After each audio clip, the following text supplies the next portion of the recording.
السلام علیکم ورحمۃ اللہ وبرکاتہ۔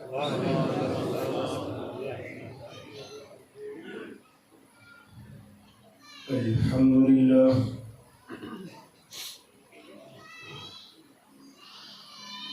الحمد للہ المنعم المحسن الدیان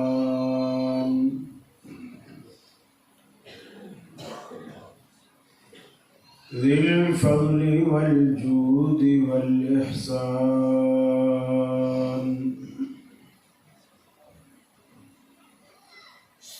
ذی الکرم والمغفرة والامتنان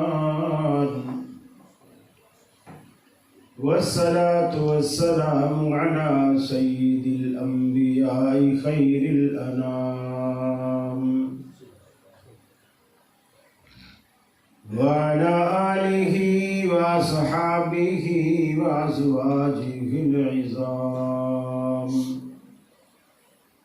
وأتباعه وأحبابه ورفقائه البررة الكرام أما بعد فأعوذ بالله من الشيطان الرجيم بسم الله الرحمن الرحيم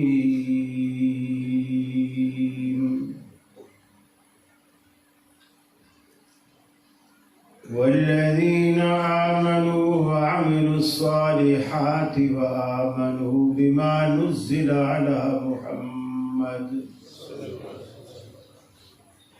وآمنوا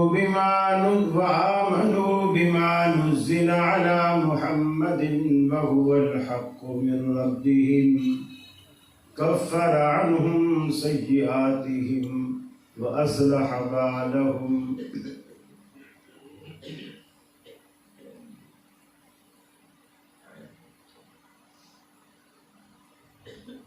یہ مقصد ہے کہ دنیا سے جہالت دور ہو جائے، کلام اللہ سے مومن کا دل پر نور ہو جائے۔ یا الہی جب تک کہ میرے جسم میں جان رہے، تجھ پہ صدقے تیرے محبوب پہ قربان رہے۔ میں رہوں یا نہ رہوں پر دل کی ہے یہ دعا، دین احمد اور عزت قرآن رہے۔ الہی ہم میں پھر وہ صدیق سا ایمان پیدا کر، عمر فاروق سا کوئی جری انسان پیدا کر، رگے تحریک کٹ جائے دم عثمان پیدا کر، علی المرتضی شیر خدا کی آن پیدا کر۔ عزیز ساتھیوں، دوستوں اور بزرگوں، میرے واجب الاحترام حضرت مولانا مفتی عبدالرحمن شاہین صاحب حفظہ اللہ، جو بالکل اپنے موضوع عنوان کو یوں سمجھیے کہ سمندر کو کوزے میں بند کرتے ہوئے آپ کے سامنے گفتگو فرما رہے تھے۔ سچی بات ہے، اس گفتگو کے بعد مزید تفصیلات کی ضرورت بھی نہیں ہے، لیکن اتنا سفر کیا ہے، آئے ہیں، حضرت کا حکم بھی ہے، تو چلو شہیدوں میں نام لکھا جائے گا۔ بڑھیا کو معلوم تھا کہ داغے کی اس گچھی کے سبب یوسف نہیں ملے گا، لیکن یہ توقع اور تمنا تھی کہ یوسف کے خریداروں میں نام تو آ جائے گا۔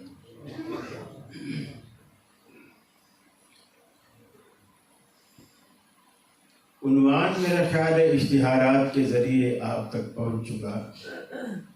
کیا عنوان ہے؟ تھوڑا سا مشکل بنایا جب اجماع باقی تقلید پر اجماع امت ہو چکا ہے یہ سوال ہے کہ جب 4 اماموں کی تقلید پر پوری امت کا اجماع ہے تو اہل حدیث اپنا ایک چاول الگ کیوں گلاتے ہیں؟ یہ اس کا مختصر سوال ہے۔ پہلا جو سوال ہے در حقیقت اس میں ایک دعویٰ چھپا ہے۔ دعویٰ یہ ہے کہ چاروں ائمہ کرام کی تقلید کے اوپر امت کا اجماع ہے۔ اس دعوے کی دلیل بھی تو ہونی چاہیے نا، صرف دعویٰ کافی نہیں ہوتا۔ مثال کے طور پر میں اگر آپ سے کہوں کہ یہ جو میں نے ٹوپی پہنی ہوئی ہے یہ 1.5 لاکھ روپے کی ہے، تو آپ میں سے ہر بندہ سوچے گا یار یہ اس میں کیا ہے، کون سا سرخاب کا پر لگا ہوا ہے کہ یہ 1.5 لاکھ روپے کی کیوں؟ عام دھاگا ہے اور عام اس میں چھوٹے من کے ڈلے ہوئے موتی ڈلے ہوئے، یہ 1.5 لاکھ کی کیسے ہوگی؟ ہر بندہ پوچھے گا۔ لیکن یہ جو پوچھنے کا مزاج ہے نا، سوال جو کرنے کا مزاج ہے، یہ مزاج پوری دنیا میں دینی طبقے میں سوائے اہل حدیث کے اور کسی کا نہیں۔ یہ صرف اہل حدیث میں ہے کہ وہ سوال کرتے ہیں، اور جس دن آپ کے اندر بھی یہ سوال کرنے کی جستجو پیدا ہو گئی، آپ تقلید سے اکھڑ جائیں، آپ کی جڑیں اکھڑ جائیں۔ یہ الگ بات ہے کہ اکھڑ کر کدھر جائیں گے، یہ دوسری بات، لیکن جستجو کا پیدا ہونا، دیکھیے ہمیں جو لوگ تقلید کے لیے جو قرآن مجید کی آیت پیش کرتے ہیں، تقریباً جہاں بھی بات ہو سب سے پہلے یہ قرآن کہتا ہے فَاسْأَلُوا أَهْلَ الذِّكْرِ إِن كُنتُمْ لَا تَعْلَمُونَ، اور یہی آیت بھی تقلید کے خلاف۔ قرآن کا کیا کہتا ہے کہ علماء سے، اہل ذکر سے پوچھو، سوال کرو۔ اب یہ سوال کرنے کا مزاج کس کا ہے؟ کس کا ہے؟ اہل حدیث۔ تو پہلے اہل حدیث بنو، جبھی تو پوچھو گے نا، اور حنفی رہتے ہوئے پوچھو گے۔ یقین مانیے کسی کا بھی، بریلوی کا، دیوبندی کا جلسہ ہو، آپ اس میں کھڑے ہو کر یا پرچی لکھ کے آپ بھیج دیں خطیب صاحب کے پاس، جو بھی اس وقت واز کر رہا ہو، آپ پرچی لکھ کے بھیج دیں، حضرت یہ جو آپ نے ابھی بات کی ہے اس کی کیا دلیل ہے؟ یقین مانیے وہ تقریر روک کے پہلا جملہ یہی کہے گا، آپ کی تقریر مجمع کے اندر تقریر میں کوئی وہابی بیٹھا ہے، اسے مارنا 100 شہید کا ثواب۔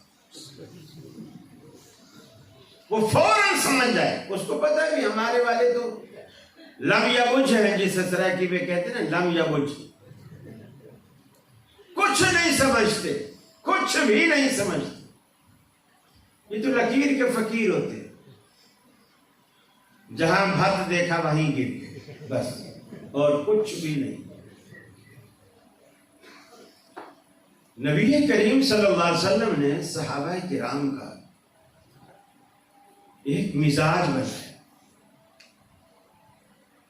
ایک تربیت کی، ان کی ذہن سازی کی، اور صحابہ کرام پوچھتے تھے۔ کوئی بڑے سے بڑا صحابی بھی کوئی کام کر گزرتا، لوگ اس سے دلیل مانگتے تھے، دلیل پوچھتے تھے۔ سیدنا فاروق اعظم رضی اللہ تعالی عنہ کتنے بڑے عالم بھی تھے، اور ان کے علم کی تعریف یہ نہیں کہ ہم کر رہے ہیں، رسول اللہ صلی اللہ علیہ وسلم نے ایک خواب دیکھا.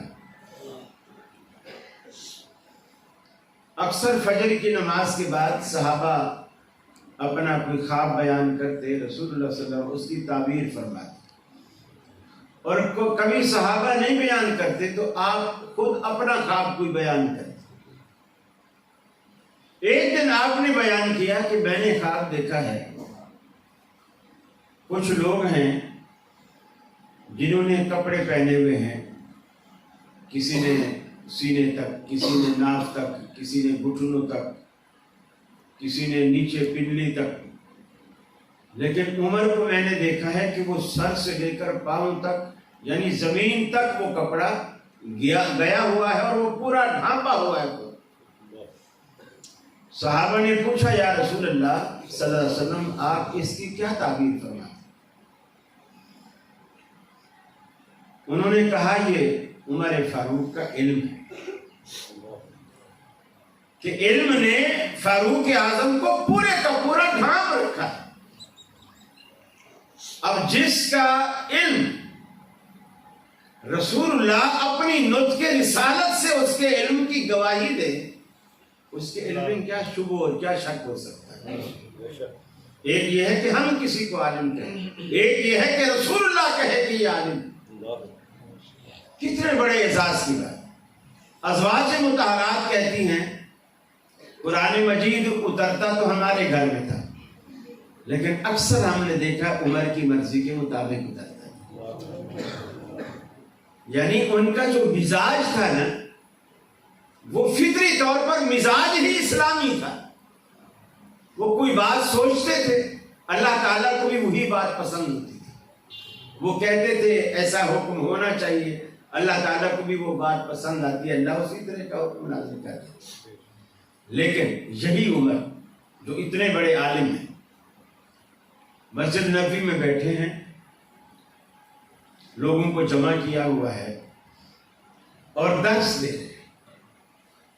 درس میں انہوں نے لوگوں سے کہا کہ لوگوں، میں نے سنا ہے تم لوگ نکاح کے موقع پر عورتوں کے حق مہر زیادہ باندھنے لگے. انہوں نے ایک فگر مقرر کر دیا کہ اس سے زیادہ اگر کسی نے مہر مقرر کیا تو میں اسے بیت المال میں ضبط کروں. مسئلہ بیان ہے، کسی نے اختلاف نہیں کیا. درس میں ایک بوڑھی خاتون بھی تھی، وہ کھڑی ہو گئی. اب اس سے یہ بھی ظاہر ہوتا ہے کہ اس زمانے میں مسجدوں میں خواتین بھی یہ دروس سنا کرتی تھی، آیا کرتی تھی، نماز بھی پڑھا کرتی تھی. یہ تو اب ایک طبقے نے یہ ظلم کیا کہ اللہ کے گھر کے دروازے خواتین پر بند کر کہ ماحول خراب. بازار جائے عورت، یونیورسٹی جائے، کالج جائے، مسجد میں نہ آئے کیونکہ ماحول خراب. سب سے زیادہ پاکیزہ ماحول ان کو بازار کا نظر آتا ہے اور سب سے گندا ماحول مسجد کا نظر آتا ہے. اس بوڑھی عورت نے کھڑے ہو کر کہا عمر، آپ نے جو مسئلہ بیان کیا ہے یہ تو قرآن کے خلاف ہے، یہ قرآن کے خلاف ہے. سیدنا فاروق اعظم فرماتے ہیں کیسے؟ انہوں نے کہا کہ قرآن کہتا ہے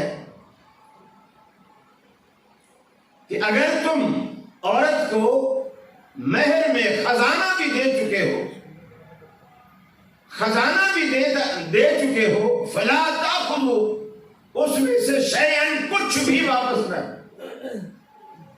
اس میں سے کچھ بھی واپس نہ لو. اگر خزانہ بھی دے چکے ہو تو قرآن تو ہمیں خزانہ دینے پر راضی ہے، اور آپ یہ جو 32 کی شرط لگا رہے ہو یہ کہاں ہے قرآن؟ خزانے کا اطلاق بھی 32 پر تو نہیں بولا جاتا نا. سیدنا فاروق اعظم رضی اللہ تعالیٰ عنہ نے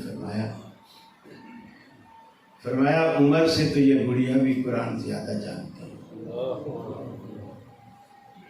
اور بعض روایات میں آتا ہے فرمایا کہ اگر یہ گڑیا نہ ہوتی عمر گمراہ ہو جاتا۔ اس میں اپنی غلطی کا اعتراف بھی ہے اور سامنے والے کی جس نے صحیح بات کی ہے اس کی تعریف بھی ہے، دونوں بات۔ اب جب سیدنا فاروق اعظم مسئلہ بتانے میں خطا کر سکتے ہیں، غلطی کر سکتے ہیں، تو پھر آپ کے بعد کون نہیں غلطی کر سکتا؟ کون نہیں غلطی کر سکتا؟ اب یہ دعویٰ کہ جن 4 اماموں پر پوری امت کا اجماع ہے، کس امت کا اجماع ہے؟ زمین پہ بسنے والی امت کا تو اجماع نہیں ہے، اور آپ کس مخلوق کا اجماع ثابت کرنا چاہتے ہیں؟ پھر اگر 4 پر اجماع ہے تو تم تو بظاہر یہ کہتے ہو کہ ہم تو فلاں ایک کو مانتے ہیں، اجماع 4 پر ہے، مانتے ایک کو۔ یعنی یہ بڑے ظلم کی بات ہے کہ اجماع 4 پر ہے اور مانا ایک کو جا رہا ہے، دعویٰ ایک کا کیا جا رہا ہے۔ جیسا کہ محترم شاہین صاحب آپ کو مثالیں دے کے بتا رہے تھے کہ جو مختلف ائمہ کی جو مختلف اقوال ہیں، مختلف فتاوے ہیں، اور ایک دوسرے سے متعارض ہیں، ایک دوسرے سے ان میں تضاد ہے۔ ایک آدمی ایک ہی شخص کی بات کہے کہ حلال، دوسرا اسی بات کو، اسی چیز کو کہے کہ حرام، اب جو کہے دونوں ہی ٹھیک ہے، تو یہ کیسے فیصلہ؟ لوگ تو یہی کہیں گے جج پاگل ہے۔ ایک وکیل کہتا ہے یہ قاتل ہے، دوسرا وکیل کہتا ہے بے قصور ہے، جج کہتا ہے دونوں ٹھیک ہے، تو آپ تو یہی کہو گے جج پاگل ہے۔ اگر 4 قرآن و سنت کے مطابق، اب آپ دیکھیے اہل حدیث کا مزاج کیا ہے۔ ہمیں جو لوگ کہتے ہیں نا فَاسْأَلُوا أَهْلَ الذِّكْرِ پیش کر کے کہ علماء سے پوچھو، ہم علماء سے پوچھتے ہیں، ان ائمہ کے اقوال بھی ہم دیکھتے ہیں، سوال بھی ہم اٹھاتے ہیں، اور قرآن کیا کہتا ہے پوچھو کیا؟ بالبینات والزبر، دلائل و براہین پوچھو، ان سے پوچھو تو دلیل پوچھو۔ اب یہ آیت تو پڑھتے ہیں فَاسْأَلُوا کی کہ علماء سے پوچھو، اور ترجمہ جب کرنے بیٹھتے ہیں تو ترجمہ کرتے ہیں فَاتَّبِعُوا أَهْلَ الذِّكْرِ، کہ اہل ذکر کی پیروی کرو۔ علماء کہہ رہے کہ قرآن کہتا ہے پوچھو، سوال کرنا اور اتباع کرنا، پیروی کرنا ایک ہی بات ہے؟ ایک بات نہیں۔ جب آیت ہے کہ پوچھو، سوال کرو، سوال کرنے کا مزاج یہ ہے حدیث کا، قرآن کا یہ انداز ہی بتا رہا ہے کہ محقق بن کر سوال کرو، کیونکہ جو بندہ سوال کرے گا اس کا ارادہ تحقیق کا ہوگا، اور جو بندہ آنکھیں بند کر کے گر پڑے گا وہ مقلد ہو، وہ مقلد ہو۔ اور خود 4 ائمہ کرام نے تقلید کا رد کیا، تقلید کی نفی کی۔ حضرت امام ابو حنیفہ رحمہ اللہ خود فرماتے ہیں اترکوا قولی بقول رسول اللہ صلی اللہ علیہ وسلم، میری بات کو اس وقت رد کر دو جب تم میری بات کو رسول اللہ صلی اللہ علیہ وسلم کی بات کے مقابلے میں دیکھو۔ ایک جگہ فرماتے ہیں،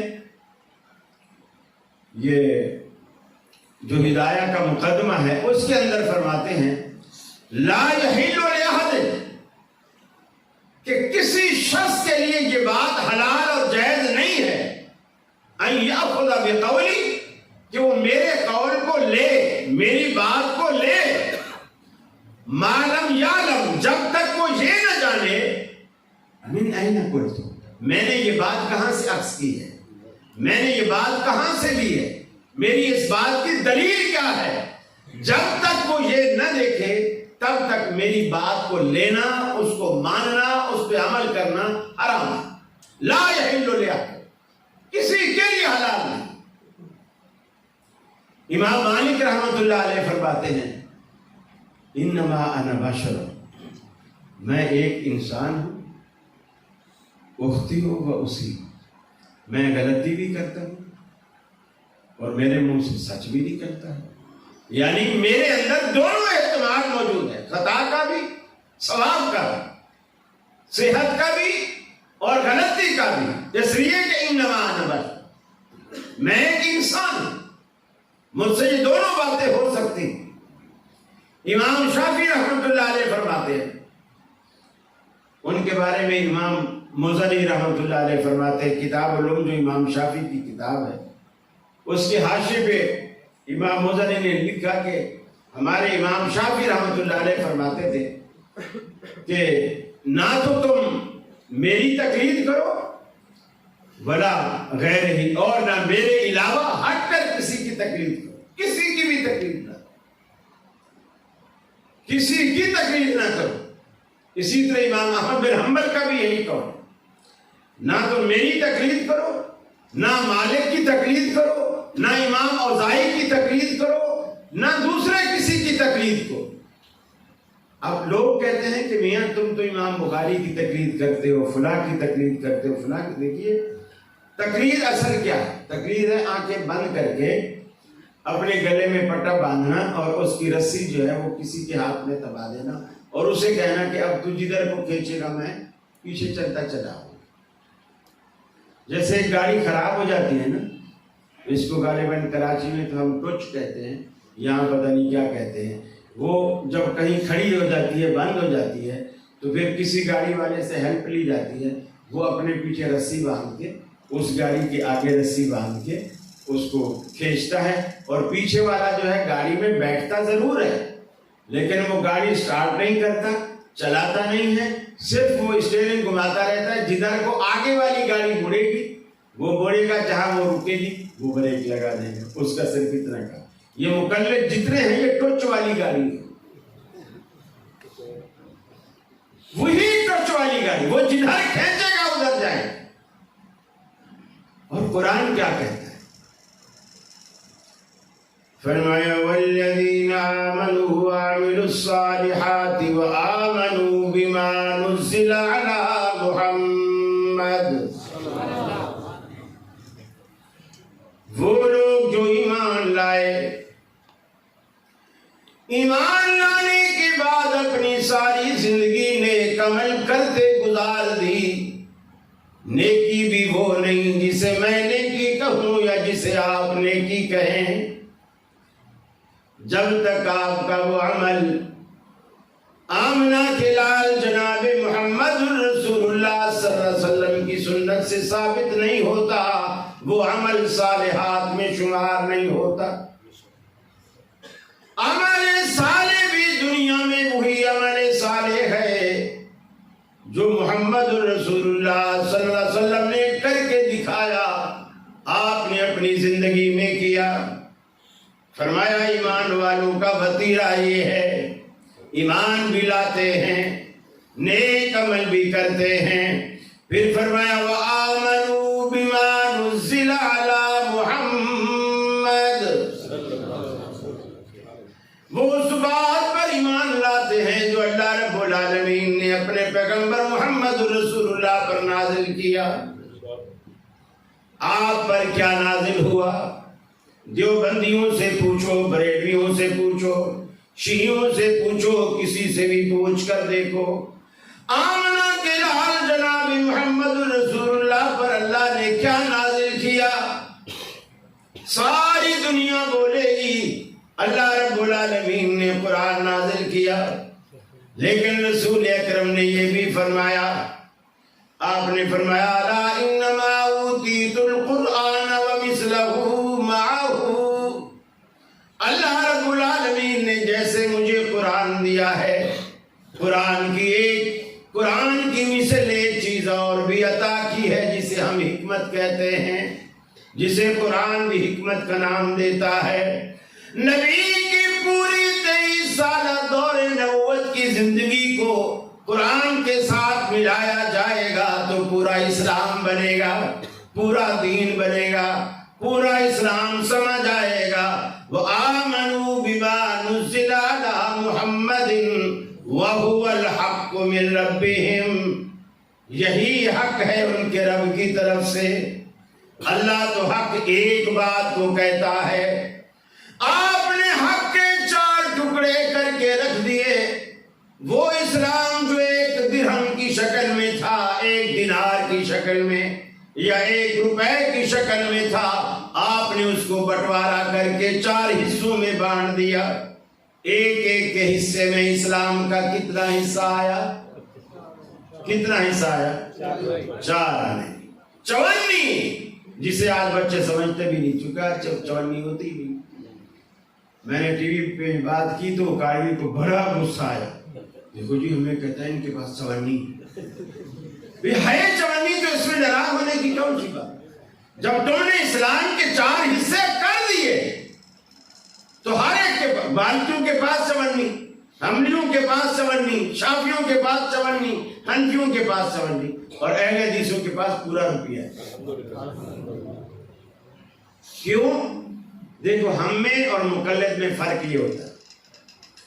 جو سرکاری ملازم ہوتے ہیں نا, یہ مقلد اور غیر مقلد کا فرق میں آپ کو بتا.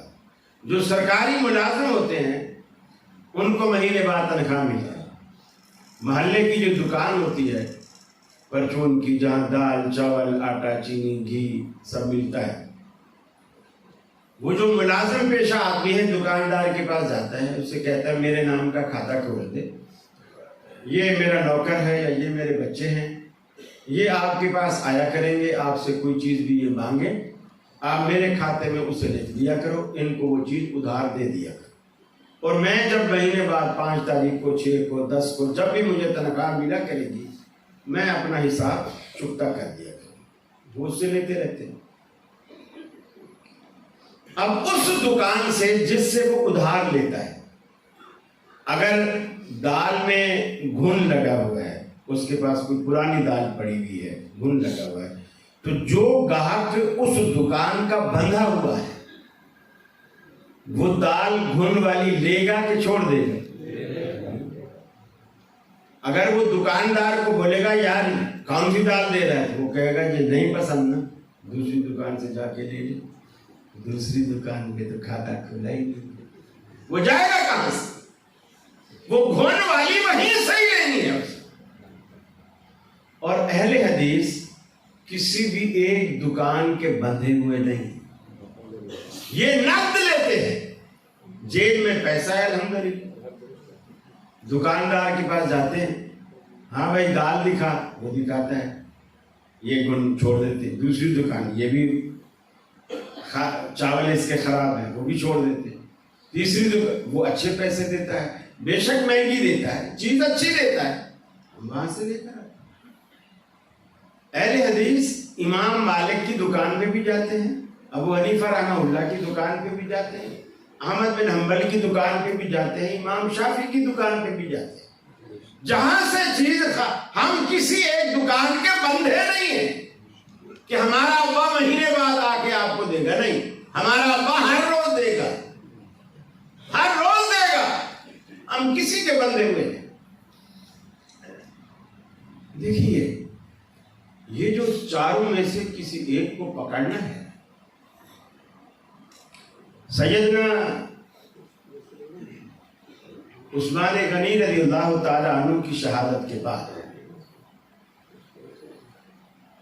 سیدہ عائشہ صدیقہ رضی اللہ تعالی عنہا کی قصاص کے مسئلے پر جنگ جمل ہوئی سیدنا علی کے ساتھ. سیدنا معاویہ کی جنگ صفین ہوئی قصاص کے مسئلے پر. بیچ میں منافقین کا اور خوارج کا کردار تھا. صحابہ اپنی جگہ دونوں طرف مخلص تھے. وہ اس وقت کچھ ایسی بات ماحول پیدا ہو گیا کہ جو حضرت علی رضی اللہ تعالی عنہ کی حمایتی تھے وہ علوی کہلانے لگے, اور جو قصاص کے حمایتی تھے کہ نہیں جی پہلے قصاص ہونا چاہیے وہ عثمانی کہلانے لگے. کسی بندے نے حضرت عبداللہ بن عباس رضی اللہ تعالی عنہ سے پوچھا, اے عبداللہ یہ بتاؤ تم کس کے ساتھ, علوی ہو یا عثمانی ہو؟ سوال کرنے والے نے یوں پوچھا, آپ کس ملت پر ہو؟ علی ملت علی او علی ملت عثمان، آپ علی کی ملت پر ہو، ان کے طریقے پر ہو، یا عثمان کے طریقے پر ہو؟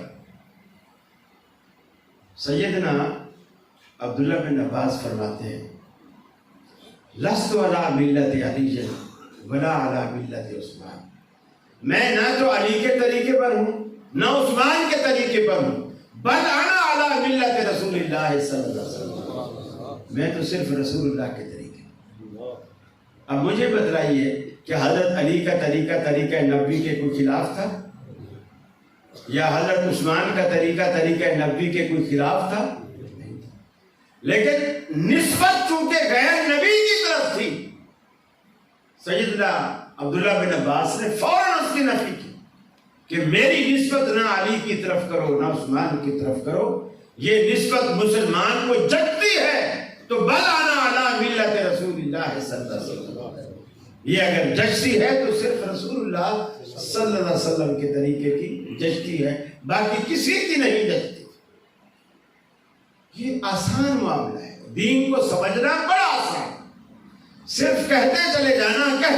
دیکھیے لوگ ہمیں کہتے ہیں میاں وہ قریبی زمانہ تھا، دین کو وہ زیادہ سمجھتے ہیں، یا آج 1400 سال بعد تم جو آئے ہو تم زیادہ دین کو سمجھتے ہو؟ عقل کیا کہتی ہے؟ کون زیادہ سمجھتے ہیں؟ قریبی زمانے میں۔ اب جو ائمہ کرام کا جو زمانہ ہے، کیا اس سے پہلے ان سے مزید قریبی زمانہ بھی کوئی ہے؟ صحابہ کرام کے زمانے سے پہلے بھی کوئی اور جس کے قربت ہم ڈھونڈ رہے ہیں وہ زمانہ بھی کوئی ہے؟ وہ کون سا زمانہ ہے؟ رسول اللہ صلی اللہ علیہ وسلم۔ اسی لیے جو بعض روایتوں میں یوں آتا ہے نا کہ سب سے بہتر زمانہ میرا زمانہ، پھر جو اس کے قریب ہے، پھر جو اس کے قریب ہے۔ سب سے بہتر زمانہ اللہ کے رسول کا زمانہ ہے، یعنی جیسے جیسے اس زمانے سے دوری آتی چلی جائے گی اس خیر میں کمی واقع آتی چلی جائے گی۔ اب ہم بہت دور ہیں، اب یہ مثال دے کر کہتے ہیں کہ جب قریبی زمانہ بہتر ہے تو پھر امام تم سے بہتر ہوئے نا، ہم بھی امام ہم سے بہتر، لیکن ابو بکر عمر عثمان و علی ان سے بہتر، پھر وہ بہتر ہیں، لیکن رسول اللہ صلی اللہ علیہ وسلم ابو بکر عمر عثمان علی سے بھی بہتر ہیں، وہ ان سے بہتر ہے۔ اگر دنیا کو پیچھے لے جانا ہی ہے تو اس کو آخر تک کیوں نہیں لے جاتے؟ آخر تک کیوں نہیں لے جاتے؟ دیکھیے آپ لوگ ماشاءاللہ نیک آدمی ہو، یقیناً آپ میں سے کچھ لوگوں نے عمرے کیے ہوں گے، کچھ لوگوں نے حج کیے ہوں گے۔ حج کا اور عمرے کا کوئی بھی رکن ایسا نہیں ہے جو مدینے میں ہوتا ہو۔ حج اور عمرے کے سارے ارکان، عمرے کے تو بلکہ سارے مکہ کے میں وہی ہو جاتے ہیں، طواف کیا، سعی کی اور زمزم پیا اور بال کٹائے اور احرام کھولا اور یہی ہو گیا۔ حج کے لیے تھوڑا سا مکے سے تھوڑا سا باہر بھی نکلنا پڑتا ہے، مینا بھی جانا پڑتا ہے، اور عرفات بھی، مزدلفہ بھی، پھر واپس مینا آنا پڑتا ہے، لیکن یہ بھی تقریباً مکے میں ہی ہو جاتا ہے۔ مدینے کے اندر حج عمرے کا کوئی رکن نہیں ہے جو مدینے جا کر ہوتا ہو، لیکن ہر مسلمان جب بھی حج کرنے جاتا ہے وہ مدینے ضرور جاتا ہے۔ حج کا رکن نہیں ہے وہاں جانا، اگر کوئی وہاں نہیں گیا تو بھی اس کا حج انشاءاللہ قبول ہے، لیکن ہم یہ سوچتے ہیں کہ یار لاکھوں روپے لگا کر مکے تک آئے کھڑے ہیں، چلو مسجد نبوی کی زیارت بھی کرتے جائیں، نبی پاک کے روضہ پر درود بھی پڑھے جائیں، سلام بھی پڑھے آئیں۔ ہم یہ سوچ کر وہاں جاتے ہیں کہ یہاں تک آئے کھڑے ہیں تو یہاں سے بھی ہوتے جائیں۔ اب جب آپ امام ابو حنیفہ رحمۃ اللہ علیہ کا مسئلہ پانے کے لیے یہاں سے سفر کرتے ہیں پیچھے کا، رسول اللہ صلی اللہ علیہ وسلم سے 1 صدی بعد، یعنی تقریباً 70 سال بعد ان کی ولادت ہوتی ہے۔ 25-30 سال آپ پڑھانے میں لگا، 25-30 سال ان کو پڑھنے پڑھانے میں لگ جائے، 1 صدی پوری ہو گئی، 70 سال وہ اور 30 سال پڑھائی والے، 1 صدی پوری ہو گئی۔ اب یہاں سے جب آپ جاتے ہیں تو نبی صلی اللہ علیہ وسلم کی سے 1 صدی پہلے امام صاحب سے آپ کی ملاقات ہوتی ہے، تقریباً یہاں سے 13 صدیاں، اب سے 13 صدیاں پہلے۔ رسول اللہ تک 14 صدیاں اور امام صاحب تک 13 صدیاں، وہاں تک آپ کی ملاقات ہو جاتی ہے امام صاحب سے۔ اب باقی رسول اللہ صلی اللہ علیہ وسلم تک پہنچنے کے لیے کتنا صدی رہ گئی ہے؟ 1 صدی رہ گئی۔ آپ مکے تک آ گئے ہیں، اب مدینے میں تھوڑا فاصلہ ہے، وہاں سے بھی چکر لگا لیں۔ اب جب امام صاحب کا تقویٰ، آپ کا علم، آپ کی جو فیوز و برکات اس پائے کی ہے کہ آپ اس کو پانے کے لیے 1300 سال کا سفر کرتے ہیں، تو کیا نبی کریم کا تقویٰ، نبی کا علم، آپ کا فضل، آپ کی فیوز و برکات آپ کے اس قابل بھی نہیں سمجھتے کہ مزید 1 صدی کا سفر اور کر لیں؟ آپ نہیں اس قابل سمجھتے؟ ارے کوفے کے امام کے لیے 13 صدیوں کا سفر گوارا ہے، اور کائنات کے امام کے لیے مزید 1 صدی کا بھی سفر گوارا نہیں۔ یہ ہمارا ایمان ہے، یہ ہمارا تقویٰ ہے۔ اللہ رب العالمین نے آپ کو ایسی ہستی دی ہے نبی مکرم کی شکل اور صورت میں، یقین مانیے دیگر انبیاء کو بھی پابند کر دیا گیا کہ اگر تمہاری زندگی میں ہمارا یہ پیغمبر آ جائے، تمہاری شریعتیں، نبوتیں سب منسوخ، اور تم نے اس کی شریعت کی پیروی کر لی۔ فرمایا وَإِذْ أَخَذَ اللَّهُ مِيثَاقَ النَّبِيِّينَ لَمَا آتَيْتُكُم مِّن كِتَابٍ وَحِكْمَةٍ۔ وہ لمحہ یاد کرو جب اللہ رب العالمین نے عالم ارواح میں آدم علیہ السلام کی اولاد میں سے جتنے بھی دنیا میں انبیاء آنے تھے، سب کی روحوں کو رب العالمین نے جمع کیا۔ ان روحوں کے اجتماع سے رب العالمین نے خطاب کرتے ہوئے قرارداد پیش کی، میں تمہیں دنیا میں بھیجوں گا، تمہارے سروں پہ رسالت اور نبوت کا تاج بھی سجاؤں گا۔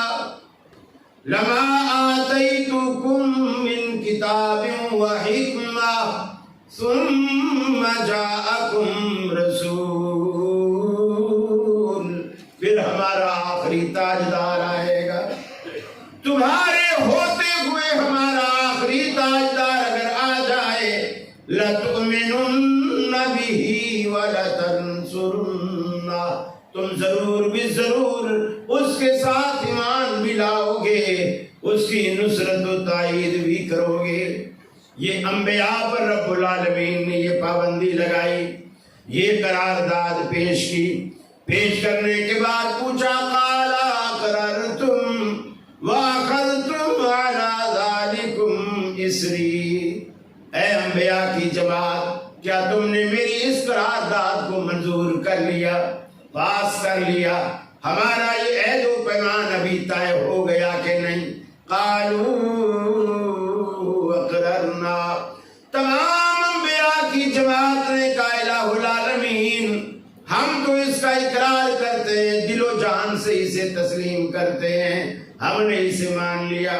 قال فاشهدوا وانا معكم من الشاہدین، گواہ ہو جاؤ، میں بھی تمہارے ساتھ گواہ بن جاتا ہوں کہ آج یہ بات طے ہو گئی۔ جب بھی محمد عربی دنیا میں تشریف لے آئیں گے، ان کے آنے کے بعد کسی امتی امام کی امامت کا چمکنا تو دور کی بات، میرے کسی سچے پیغمبر کی نبوت بھی نہیں چمک پائے گی۔ آپ کے آنے کے بعد اللہ رب العالمین نے دنیا کو یہ بات بتلا دی، بلکہ رحمت عالم صلی اللہ علیہ وسلم نے صحابہ کرام کو یہ بھی فرمایا، لو بدا لکم موسیٰ فاتبعتموہ وترکتمونی لضللتم عن سواء السبیل۔ فرمایا اگر موسیٰ علیہ السلام دنیا میں آ جائیں، حالانکہ کلیم اللہ ہیں، ڈائریکٹ رب العالمین سے بات کرنے والے ہیں، اگر وہ بھی دنیا میں آ جائیں تم اس کی پیروی شروع کر دو، کسی امتی کی نہیں۔ جس کو تم نے امام بنایا ہے اس کی پیروی نہیں، جس کو رب العالمین نے نبی بنایا ہے ہمارے آخری تاجدار کے آنے کے بعد، اگر تم موسیٰ علیہ السلام جیسے سچے پیغمبر کی بھی پیروی شروع کر دو، وَتَرَكْتُمُونِي، اور میں محمد صلی اللہ علیہ وسلم کو چھوڑ دو، لَضَلَلْتُمْ عَنْ سَوَاءِ السَّبِيلِ، اللہ کے سچے پیغمبر موسیٰ کی پیروی تمہیں گمراہ کر دے گی۔ جب نبی مکرم کے آنے کے بعد اللہ کے سچے پیغمبر موسیٰ علیہ السلام کی پیروی گمراہی کا باعث بن سکتی ہے، کسی امتی کی پیروی آپ کے لیے ہدایت کا باعث کیسے بنے گی؟ سوچئے گا ابھی نہیں، چاول کھانے کے بعد گھر میں جا کر تنہائی میں جب یہ سوچو میاں چاول بڑے مزیدار تھے، یہ بھی سوچئے گا بات بھی دل کو لگنے والی تھی۔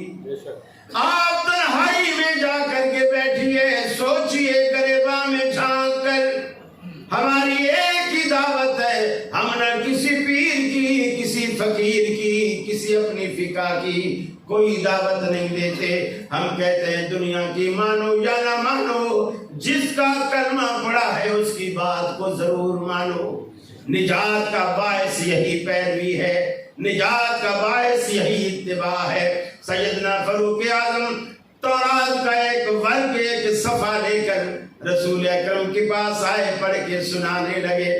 آپ غضبناک ہوئے، فرمایا عمر آج تو میرے آنے کے بعد، قرآن کے اتر جانے کے بعد تو تورات کے صفحے لیے پھر رہا ہے اور مجھ سے تصدیقیں کرواتا ہے، یہ بات صحیح ہے کہ غلط ہے؟ فرمایا لو کان موسیٰ حجن، جس پر اللہ نے یہ تورات کی پوری کتاب جس ہستی پر اللہ نے اتاری ہے، لو کان موسیٰ حجن، اگر وہ موسیٰ علیہ السلام بھی آج زندہ ہوتے، ما وسعہ الا اتباعی، انہیں بھی جنت میں جانے کے لیے میری سنت کے در کے سوا کوئی در نظر نہ آتا۔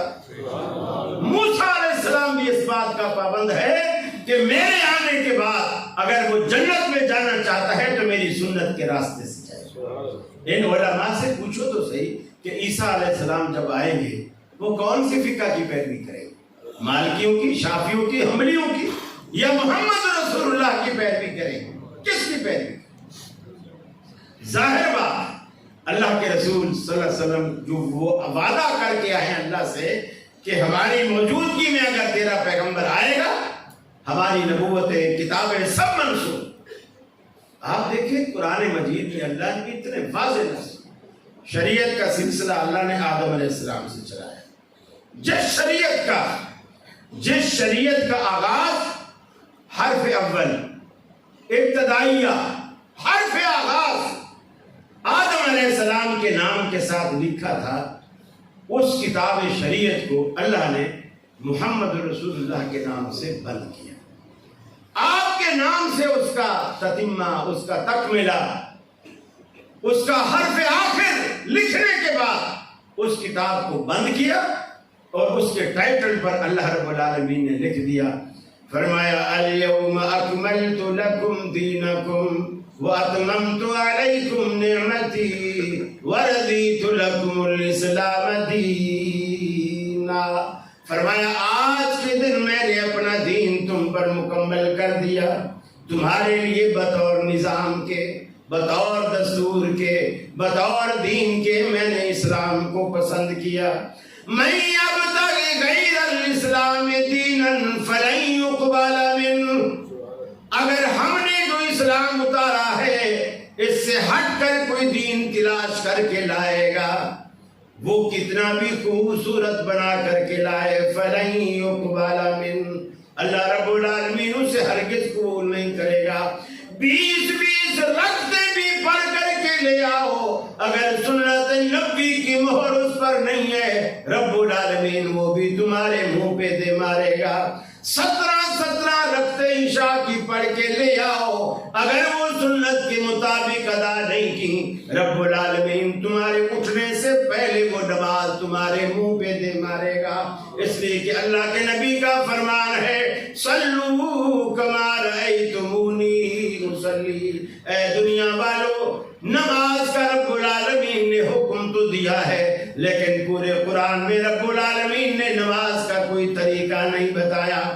صحابہ پریشان ہے کہ نماز پڑھیں تو کیسے پڑھیں؟ آپ نے حل پیش کیا، صلو کما رأیتمونی اصلی، جیسے میں تمہارے سامنے پڑھتا ہوں مجھے دیکھو میں کیسے پڑھتا ہوں، ہاتھ کیسے باندھتا ہوں، رکوع کیسے کرتا ہوں، سجدے کیسے کرتا ہوں، تلاوت کیسے کرتا ہوں، آمین کیسے کہتا ہوں۔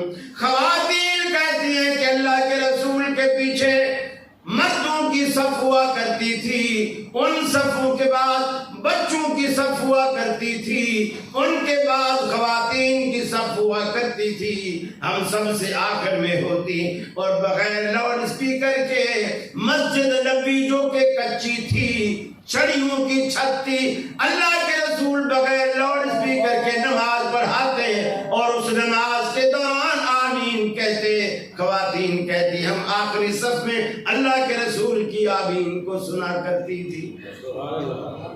اللہ کے راتاب نبی روایات بھی ہیں، وہ بیان کرتے ہیں کہ میں بیت اللہ میں داخل ہوا، ادرکت مئتین من اصحاب النبی صلی اللہ علیہ وسلم، میں نے 200 صحابہ کرام کو مسجد کے اندر، بیت اللہ کے اندر مسجد حرام میں نے پایا، 200 صحابہ موجود ہیں۔ جب ان 200 صحابہ نے نماز پڑھائی، نماز پڑھی اور فرمایا، سب لوگوں نے جب نماز کے لیے کھڑے ہوئے، امام نے غیر المغضوب علیہم ولا الضالین کہی، 200 صحابہ نے آمین کہتے ہوئے رفعوا اصواتہم، اپنی نماز اپنی آوازوں کو بلند کیا اور بلند کر کے انہوں نے آمین کہی۔ یہ رسول اللہ صلی اللہ علیہ وسلم کی نماز تھی۔ حج کے معاملے میں بھی یہاں سے پٹیاں پڑھا کر بھیجا جاتا ہے، میاں تم حنفی ہو، خبردار عرفات میں ظہر اور عصر کو جمع نہیں کرنا، الگ الگ پڑھنا۔ رحمت عالم عرفات کے میدان میں موجود ہے، میں اللہ کے گھر میں بیٹھا ہوں، ظہر کی نماز آپ نے پڑھائی، قصر بھی کی، اور ابھی عصر میں بھی آپ نے وہیں رہنا ہے، عصر کا وقت نہیں آیا، آپ نے عصر کو ظہر کے ساتھ آپ نے جمع کر کے پڑھا دی، ظہر بھی پڑھائی، ظہر کے وقت میں عصر بھی پڑھا دی، اور اس کے بعد مغرب تک آپ وہیں رہے، کوئی سفر بھی نہیں کیا، جانا بھی کہیں نہیں، مغرب تک اب آپ وہیں رہے، دعائیں کرتے رہے، دیگر کام کاج بھی کرتے رہے۔ جب مغرب کا سورج ڈوب گیا، اللہ کے رسول نے صحابہ سے کہا مغرب پڑھے بغیر سواریوں پہ اپنے سامان لا دو، مزدلفہ کی طرف سفر کرو۔ بلال بھی سامنے آئے، اللہ کے رسول آگے نماز کا وقت ہو گیا ہے، الصلاۃ الصلاۃ یا رسول اللہ، اللہ کے پیارے رسول نماز نماز، مغرب کا وقت بھی کم ہوتا ہے، یہ تو نماز چھوٹ رہی ہے۔ آپ نے فرمایا الصلاۃ امامکم، ارے نماز تمہارے آگے ہے، چلو سامان باندھو۔ آپ نے جان بوجھ کر مغرب کو لیٹ کیا، مغرب کا وقت پورا نکل گیا، آپ مزدلفہ میں پہنچ گئے، آپ نے وہاں سواریاں بٹھائیں اور سب سے پہلے آپ نے مغرب کی نماز ادا کی۔ مغرب کی نماز ادا کرنے کے بعد آپ نے پھر عشاء کی نماز بیچ میں سنتے پڑھے بغیر آپ نے متصل مغرب کے بعد عشاء کی جماعت کھڑی کر دی۔ گویا اللہ رب العالمین نے پوری دنیا کو یہ میسج دیا حج کی شکل میں۔ ٹھیک 8 ذی الحجہ کو رب العالمین حاجی کو بیت اللہ میں فجر کی نماز پڑھانے کے بعد وہاں سے نکال دیتا ہے۔ حج کا ثواب چاہیے تو بیت اللہ چھوڑ دے، حالانکہ حدیثوں میں آیا بیت اللہ کے سائے میں نماز ادا کرنے سے ایک نماز کا ثواب 1 لاکھ کے برابر ملتا ہے۔ لیکن 8 ذی الحجہ کو رب العالمین حاجی کو بیت اللہ سے نکال دیتا ہے، مینا میں چھوڑ دیتا ہے۔ مینا میں صرف 5 نمازیں پڑھنی ہیں، ظہر عصر مغرب، الگ الگ وقت میں پڑھنی ہے، لیکن قصر کرنی ہے، جمع نہیں کرنی۔ عرفات میں جا کے جمع بھی کرنی ہے، قصر بھی کرنی ہے، مزدلفہ میں جا کے جمع بھی کرنی ہے، قصر بھی کرنی ہے۔ اللہ نے حالانکہ قرآن میں رب العالمین کہتا ہے ان الصلاۃ کانت علی المؤمنین کتابا موقوتا، نماز مسلمانوں پر اپنے اپنے وقت میں فرض ہے۔ آج یہاں اللہ نے وہ سارے اصول، سارے ضابطے توڑ دیے، مسلمانوں کو بتلایا کہ دیکھو نہ تو اسلام اور اجر و ثواب بیت اللہ کے سائے میں رکھا ہے، نہ مینا میں رکھا ہے، اور نہ عرفات میں اور مزدلفہ میں رکھا ہے۔ جو کچھ اجر و ثواب ہے محمد عربی کی پیروی میں رکھا ہے۔ یہی ہماری دعوت، یہی ہماری دعوت ہے۔ یہ گھنٹہ پونا گھنٹے کی جو گفتگو ہے، اور حضرت صاحب نے بھی جو کچھ کیا، کہا، فرمایا، یہی ہمارا مقصد ہے کہ میاں کسی کی بات مانتے ہو یا نہیں مانتے، اگر تمہیں اجر چاہیے، ثواب چاہیے، جنت چاہیے، تو جنت کا کوئی دروازہ اللہ نے 8 دروازوں میں سے کوئی دروازہ ایسا نہیں بنایا جو محمد عربی کی دستک کے بغیر کھلے۔ آپ دستک دیں گے جنت کا دروازہ کھلے گا۔ لوگ تو کہتے ہیں میاں ان کا تو کوئی امام ہی نہیں ہے، ان کو تو بلایا ہی نہیں جائے گا، یوم ندعو کل اناس بامامہم، ہر کسی کو امام کے نام سے آواز دیں گے۔ چلو اگر یہ بھی مان لی لمحے بھر کے لیے، حالانکہ اس آیت کا یہ مفہوم ہی نہیں ہے، اگر لمحے بھر کے لیے مان لے کہ یہاں امام سے مراد یہ 4 امام ہیں، تو کسی کو امام مالک کے نام سے پکارے، کسی کو ابو حنیفہ کے نام سے پکارے، ان کے ماننے والے آ جاؤ، امام شافعی والے آ جاؤ، احمد بن حنبل والے آ جاؤ، اور آپ کو محمد رسول اللہ کے نام سے پکارے، تو کیا یہ سودا گھاٹے کا ہے؟ وآخر دعوانا الحمدللہ۔